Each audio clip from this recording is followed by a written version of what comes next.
નમસ્કાર, પ્રસ્તુત છે દૂરદર્શન સમાચાર। શરૂઆત કરીએ મુખ્ય સમાચારોથી।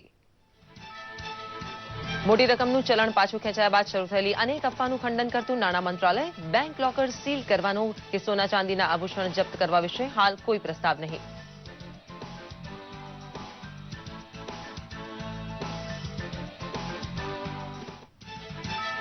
બીજાના ખાતામાં કાળું નાણું જમા કરાવનારા લોકો સામે સરકારની લાલ આંખ। આવા લોકો પર આવકવેરા અધિનિયમ હેઠળ થઈ શકે છે કડક કાર્યવાહી।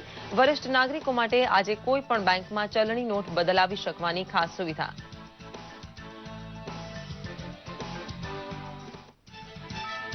રોકડ રકમની અછત હોવાથી મુશ્કેલીના ઉપાય માટે કોઠાસૂઝ દાખવે છે ગુજરાત।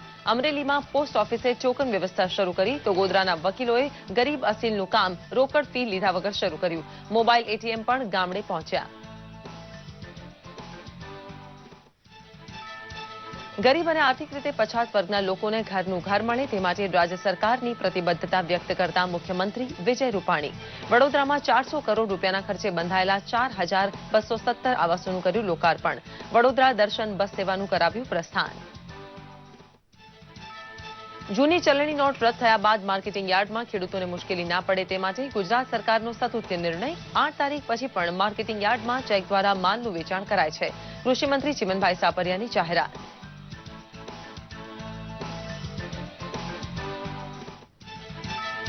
રાજ્યના નાગરિકો માટે વાહનવેરા પર વ્યાજ માફીની નાયબ મુખ્યમંત્રી નીતિન પટેલની રાહતભરી જાહેરાત। નાગરિકોનો 174 કરોડનો બાકી વાહનવેરો જૂની ચલણી નોટો વડે 24 નવેમ્બર સુધીમાં ભરી શકાશે। સમાચાર વિગતવાર જોઈએ। નોટબંધીના પગલે ઊભી થયેલી તમામ મુશ્કેલીનો સામનો કરતા દેશના લોકો ધીરજ રાખીને આ નિર્ણયની સાથે ઊભા છે। જોકે વિપક્ષ સતત આ મુદ્દાને રાજકીય રંગ આપવાનો પ્રયત્ન કરે છે। જોકે સરકાર વારંવાર કહે છે કે તેઓ નોટબંધીના મુદ્દે વિપક્ષ સાથે ચર્ચા કરવા અને તમામ સવાલોના જવાબ આપવા તૈયાર છે।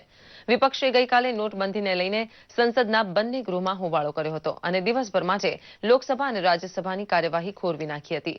વારંવાર હોબાળો અને કાર્યવાહી સ્થગિત થવા બાદ સંસદના બંને ગૃહોની કાર્યવાહી સોમવાર સુધી સ્થગિત કરવામાં આવી હતી। નોટબંધી પર સરકારના નિર્ણય બાબતે દેશવાસીઓ મનમાં કોઈ પણ અફવા કે માન્યતાઓથી ન પ્રેરાય તે માટે નવી પહેલ કરવામાં આવી છે અને ટ્વીટ દ્વારા લોકોની વિવિધ ભ્રમણાઓનો છેદ ઉડાડીને વાસ્તવિકતા સામે લાવવામાં આવી છે। નાગરિકોના મનમાં એવો ભ્રમ હતો કે પ્રધાનમંત્રી ₹50 તથા 100ની નોટોને પણ ચલણમાંથી દૂર કરશે, પરંતુ વાસ્તવિકતામાં આ અફવા તથ્યવિહોણી છે।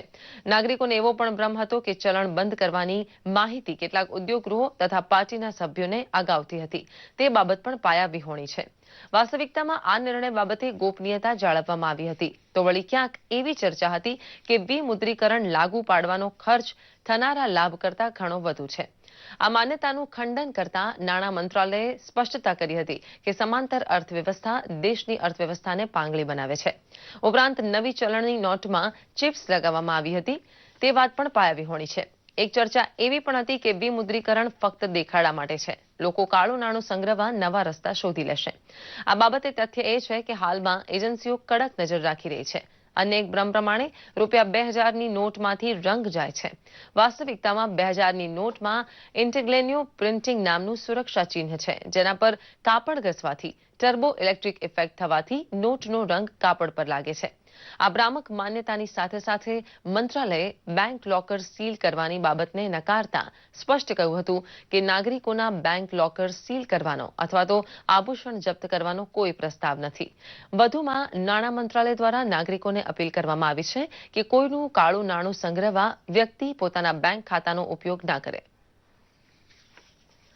નોટબંધીના નિર્ણય બાદ કેટલાક લોકો પોતાનું કાળું ધન સફેદ કરવા માટે બીજાના બેંક એકાઉન્ટ્સનો ઉપયોગ કરી રહ્યા છે। જો કે સરકારે તેની પૂરી જાણકારી છે, એટલે સરકારે આવા લોકોને ચેતવણી આપી છે કે આવું કરવું તે બેંક ખાતાનો દુરુપયોગ ગણવામાં આવશે અને સરકાર ઇન્કમટેક્સ કાયદા હેઠળ આવું કરનાર સામે કેસ ચલાવશે। સરકારે એવું પણ સ્પષ્ટ કર્યું છે કે 100 અને 50ની નોટ બંધ થશે નહીં અને લોકોના બેંક લોકર સીલ કરવામાં આવશે નહીં। દરમિયાન સરકારે જાહેરાત કરી છે કે આજે ગ્રાહકો માત્ર પોતાની બેંકમાંથી જ જૂની નોટ બદલી શકશે, પરંતુ વરિષ્ઠ નાગરિકો કોઈ પણ બેંકમાંથી નોટ બદલી શકશે।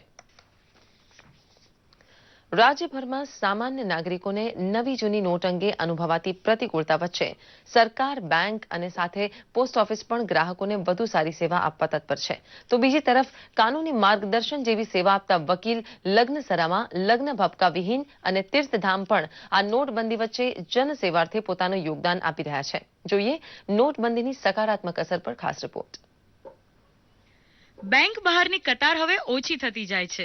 કેન્દ્ર સરકારના કાળા નાણાંને નાથવા અને વારંવાર નોટ બદલાવી જરૂરિયાતવાળા વર્ગને વંચિત રાખવાના પ્રયાસ કરનારાઓને પણ ડામી દેવાનો આકરો નિર્ણય લઈ જનસેવાનું ઉદાહરણ પૂરું પાડ્યું છે. આ વચ્ચે પોસ્ટ ઓફિસ કેમ બાકાત રહે?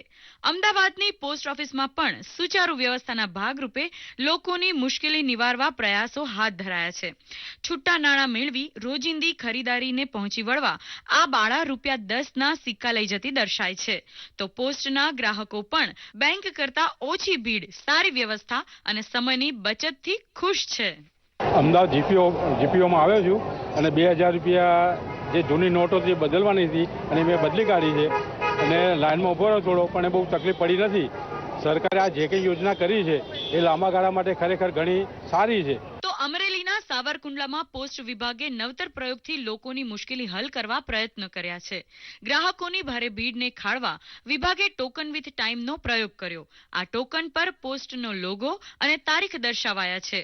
ટોકન પરના સમયથી ઓફિસમાં આવતા જતા લોકો પોતાનું રોજિંદુ કામ પૂર્ણ કરી સમય મુજબ આવી નોટ બદલાવ કે ડિપોઝિટ કરી શકે છે. એક તો નોટબંધી જેવો ઐતિહાસિક નિર્ણય અને આવી સુચારુ વ્યવસ્થાને નાગરિકો પણ વખાણે છે. નોટબંધીના નિર્ણયમાં ગોધરાના વકીલો પણ સકારાત્મક રીતે પોતાનું યોગદાન આપી રહ્યા છે. જરૂરિયાતમંદ અને ગરીબ પક્ષકારોને નિઃશુલ્ક કાનૂની સેવા આપવાના નિર્ણયથી અનોખી સેવા આપે છે. કોર્ટમાં આવતા જરૂરિયાતમંદ લોકો પાસે નોટ ના હોય તેમને જમીન મેળવવા, નવા કેસ દાખલ કરવા જેવી સેવા અપાય છે. સાથોસાથ કોર્ટ ફી, સ્ટેમ્પ ફી અને પક્ષકારોને આવવા જવાના ભાડાએની રકમનો ખર્ચ પણ વકીલો ચૂકવી રહ્યા છે. ગોધરા વકીલ મંડળે આ માટે 30 જેટલા વકીલોની એક પેનલ બનાવી છે, જે નિઃશુલ્ક કાનૂની સેવા આપે છે. અને જે આ પૈસાનું મોદી સાહેબે કર્યું છે એ બરાબર સારું જ છે. આ દેશ માટે સારું જ છે. ગોધરા કોન્ટા વકીલોએ અમારી પાસે કોઈ પણ રૂપિયો ફી માગી નથી અને અમારું કામ પૂર્ણ કરેલું છે અને અમે છૂટી ગયા છે. કેન્દ્ર સરકારના વર્ગ 3ના કર્મચારીઓને ₹10,000ના એડવાન્સ ઉપાડની મંજૂરી મળતા હર્ષની લાગણી અનુભવાઈ છે. वेस्टर्न रेलवे एम्प्लॉयज यूनियन ने ऑल इंडिया रेलवे फेडरेशन के माध्यम से ये कहने का काम किया था रेलवे अपने फाइनेंस मिनिस्ट्री को कि इस नई करेंसी जब तक नहीं आती है तो हमको कम से कम हमारा परिवार का जो है ना भरण पोषण चल सके और ज़रूरी सेवाओं को हम जो है ना उपयोग कर सकें. उसके लिए 10,000 रुपये कम से कम हमको एडवांस में दे दी जाए और हो सके तो इस महीने की पेमेंट भी जो है ना कैश में दी जाए. દેશભરમાં ચાલી રહેલા નોટાયણ વચ્ચે લગ્નમાંથી ભપકો પણ ગાયબ છે. ચલણી નોટ રદ થયા બાદ સમજદારી દાખવતા સુરતના મહાવંશી સમાજે પુત્રી વળાવવા ઉદાહરણીય પગલું ભર્યું છે. જમણવાર, વરઘોડો કે મસ્ત મોટા હોલમાં લગ્ન પ્રસંગ યોજી લોકોને આંજી નાખવાની પ્રયુક્તિથી દૂર રહી એક પણ રૂપિયાના ખર્ચ વગર પ્રસંગ ઉકેલી નાખ્યો હતો. આગંતુક મહેમાનોને પણ માત્ર ચા પાણી જ કરાવાયા હતા. અધૂરામાં પૂરું આમંત્રિતો પાસેથી ચાંદલાની રકમનો પણ સ્વીકાર કરાયો ન હતો. પરિવાર ગર્વથી કહે છે કે નોટબંધીની અસર કોઈ ખાસ નથી પડી આ લગ્ન પ્રસંગમાં. ગેરકાયદેસર પ્રવૃત્તિ કરનારાઓ પર જે લગામ તાણવામાં આવી છે તેને અનુલક્ષીને પણ અમે અત્યારે આ 500 અને 1000ની નોટમાં કોઈ પણ જાતનો વ્યવહાર કર્યો નથી અને લગ્નના ખર્ચ પર સંપૂર્ણ કાપ મૂકી અને એકદમ સાદાઈથી લગ્ન કર્યા છે. જમણવાર પણ અમે બંધ રાખ્યો છે અને ચા પાણીમાં અમે ઉકેલવાના છીએ. તદ ઉપરાંત લગ્નનો જે કંઈ હોલના ભાડા અમારી સમાજનો હોલ છે તે પણ વિના મૂલ્યે આપવામાં આવ્યો છે અને આવી રીતે આવા લગ્નને અમે ખાસ પ્રોત્સાહન આપવા માંગીએ છીએ. મુખ્યમંત્રી વિજયભાઈ રૂપાણીએ જણાવ્યું હતું કે સમાજના ગરીબ અને આર્થિક પછાત વર્ગના લોકોને ઘરનું ઘર મળે તે માટે સરકાર પ્રતિબદ્ધ છે. રાજ્ય સરકારે આવા લોકોને એફોર્ડેબલ હાઉસિંગ તેમજ મુખ્યમંત્રી ગૃહ યોજના હેઠળ સુવિધાસભર આવાસો પૂરા પાડીને ગરીબોના ઘરનું સ્વપ્ન સાકાર કર્યું છે. મુખ્યમંત્રીએ વડોદરાના અટલાદરા ખાતે BAUS તથા મુખ્યમંત્રી ગૃહ યોજના હેઠળ 400 કરોડના ખર્ચે નિર્માણ થયેલ 4217 આવાસોના કમ્પ્યુટરાઇઝ ડ્રો કરીને લાભાર્થીઓને ઘરની ચાવી અર્પણ કરી હતી. આ ઉપરાંત મુખ્યમંત્રીએ સમા સ્પોર્ટ્સ કોમ્પ્લેક્સ ખાતે બેબી સ્વિમિંગ પુલનું ખાતમુહૂર્ત કર્યું હતું. તેમજ પ્રવાસીઓ શહેરનો ભવ્ય વારસો અને ઇતિહાસ જાણી શકે તે માટે સ્થાનિક વિસ્તાર વિકાસ યોજના હેઠળ વડોદરા દર્શન બસ સેવાને પ્રસ્થાન કરાવ્યું હતું. મુખ્યમંત્રીએ જણાવ્યું હતું કે ગરીબ અને મધ્યમ વર્ગના દર્દીઓ માટે રાહત દરે જેનેરિક દવા ઉપલબ્ધ કરાવવા મોટી હોસ્પિટલમાં દીનદયાળ પ્રધાનમંત્રી જન ઔષધિ ભંડારનો પ્રારંભ કરાવ્યો છે. વર્ષ 2017માં રાજ્યના તમામ તાલુકાઓમાં 1000થી વધુ જન ઔષધિ ભંડાર શરૂ કરવાની નેમ વ્યક્ત કરી હતી. જૂની ચલણી નોટ રદ થયા બાદ માર્કેટિંગ યાર્ડમાં નહીવત તકલીફો થયા બાદ ખેડૂતો હવે ચેકથી નાણાં લઈ રહ્યા છે, જેથી માલના વેચાણ માટે કોઈ તકલીફ નહીં પડવાનું કૃષિમંત્રી ચિમનભાઈ સાપરિયાએ જણાવ્યું હતું. એમણે ઉમેર્યું કે 8 તારીખ પછી પણ માર્કેટિંગ યાર્ડમાં વેચાણ ચાલુ છે અને ખેડૂતોને એ બાબતે સમજાવવામાં આવ્યા છે કે ચેક દ્વારા માલનું વેચાણ કરવાથી ખેડૂતોને કોઈ મુશ્કેલી પડશે નહીં. એ મગફળી હોય, કપાસ હોય, કઠોળ હોય કે આ તમામ પાકો મોટે ભાગે માર્કેટિંગ યાર્ડના માધ્યમથી વેચાણ કરતા હોય છે. ઘણા બધા રાજ્યના માર્કેટિંગ યાર્ડની અંદર આ કરન્સી બંધ થવાના કારણે ખેડૂતોનો આવેલ માલ અને એનું ઓક્શન કરી અને ખેડૂતોને એના માલના જે વેચાણના રકમ થઈ એને ચેક આપી અને એનું વેચાણ કરવામાં આવી રહ્યું છે. ઘણા બધા માર્કેટિંગ યાર્ડની અંદર વર્ષોથી રોકડની અંદર વ્યવહાર કરવાની પદ્ધતિ હોવાના કારણે ઘણા બધા માર્કેટિંગ યાર્ડની અંદર એ ખેડૂતો એમાં સહમત નથી અને જેના પરિણામે ઘણા બધા માર્કેટિંગ યાર્ડ બંધ પણ છે. એના માટે રાજ્યના નાયબ મુખ્યમંત્રી નીતિન પટેલે ગાંધીનગર ખાતે વાહન વેરા પર વ્યાજ માફીની અગત્યની જાહેરાત કરી હતી. નાયબ મુખ્યમંત્રી નીતિન પટેલે જણાવ્યું હતું કે નાગરિકોનો 174 કરોડનો વાહન વેરો બાકી છે, જેની ચૂકવણી નાગરિકો 24 નવેમ્બર 2016 સુધીમાં જૂની ચલણી નોટો વડે કરી શકશે.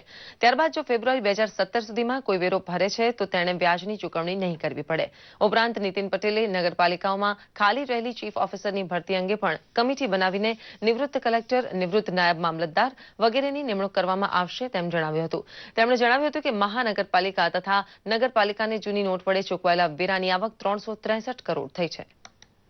જે યોજના અમલમાં મૂકી છે એ 500,000 રૂપિયાની નોટોમાં ટેક્સ સ્વીકારવાની અત્યારે યોજના 24/11 સુધી અમલમાં છે અને ગુજરાતના નાગરિકોએ ખૂબ મોટી સંખ્યામાં અને ખૂબ મોટી રકમ ભરીને આ યોજનાને ખૂબ સારો પ્રતિસાદ આપ્યો છે.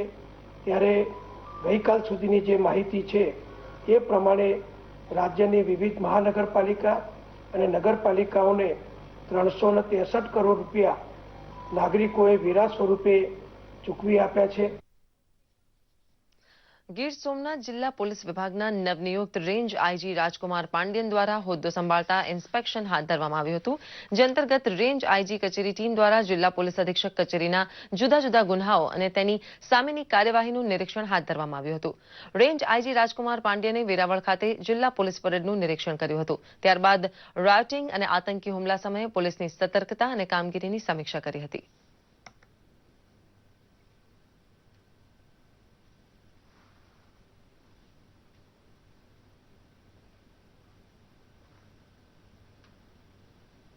નોટબંધીની પ્રવર્તમાન પરિસ્થિતિમાં રિઝર્વ બેંક ઓફ ઇન્ડિયાએ સામાન્ય નાગરિકોને મુશ્કેલી ના પડે તે માટે બેંકોને ગાઈડલાઈન આપવામાં આવી છે.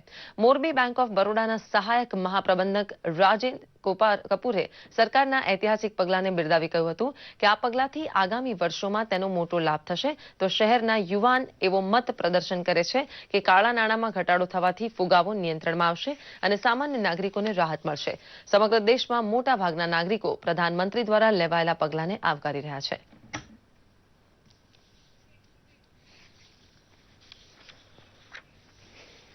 ભારત અને ઇંગ્લેન્ડ વચ્ચે વિશાખાપટ્ટનમ ખાતે ચાલી રહેલી બીજી ટેસ્ટના ત્રીજા દિવસે આજે બેન સ્ટોક અને જોની બેરસ્ટોકે 5 વિકેટ 103 રન બંનેનો દાવ આગળ વધાર્યો હતો. ગઈકાલે બીજા દિવસે ભારતે પ્રથમ દાવમાં 455 રન નોંધાવ્યા હતા. ગઈકાલે 57 રનનો ફાળો આપનાર સ્પિનર અશ્વિને ઇંગ્લેન્ડની 2 વિકેટ ઝડપી હતી. અશ્વિને રૂટને 53 રને કેચ આઉટ કરાવ્યો હતો, જ્યારે ડુકેટને બોલ્ડ કર્યો હતો. મોહમ્મદ સમીએ કેપ્ટન કુકને માત્ર 2 રને બોલ્ડ કરી પેવેલિયન ભેગો કર્યો હતો. છેલ્લે મળતા સમાચાર મુજબ ઇંગ્લેન્ડના 5 વિકેટે 161 રન થયા છે. આ સાથે જ આ બુલેટિન અહીં સમાપ્ત કરીએ છીએ. નમસ્કાર.